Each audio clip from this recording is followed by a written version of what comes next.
রান্নাবান্না করে একদম খাওয়া দাওয়া করে হাত মুখ ধুয়ে ঘরে এসেছি। আর এসে কিন্তু আগে আমি ক্যামেরাটা অন করেছি, কারণ গলু যেহেতু ঘুমিয়েছে, এই ফাঁকে যদি আমি ভিডিওটা না করি পরে কিন্তু আমি করতে পারবো না। তাই কিন্তু সবার আগে আমি ভিডিওটা অন করেছি, মানে ক্যামেরাটা অন করেছি।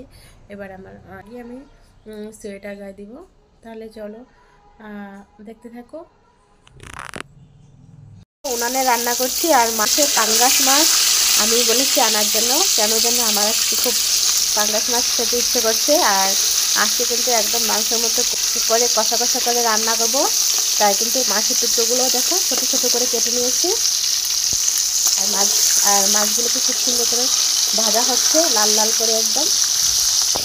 আর এদিকে দেখো আলুও কিন্তু দেখো টুকরো করে কেটে নেওয়া হয়েছে। একদম মাংসের মতো করে রান্না করব। আসলে কালকে আমি দেখেছিলাম মোবাইলে একজনে রান্না করছে এভাবে, তাই আজকে আমি বলেছি পাঙ্গাস মাছ আনার জন্য, আর এনেওছে। আমি আজকে কিন্তু ঠিক এইভাবেই রান্না করব। আর দেখো উনানে রান্না করছি, অনেকদিন বাদে রান্না করছি আজকে আবার। আজকে প্রচণ্ড ঠান্ডা পড়েছে, তাই কিন্তু উনানে রান্না করছি। এই যে অনেকটা তেল উঠেছে দেখো।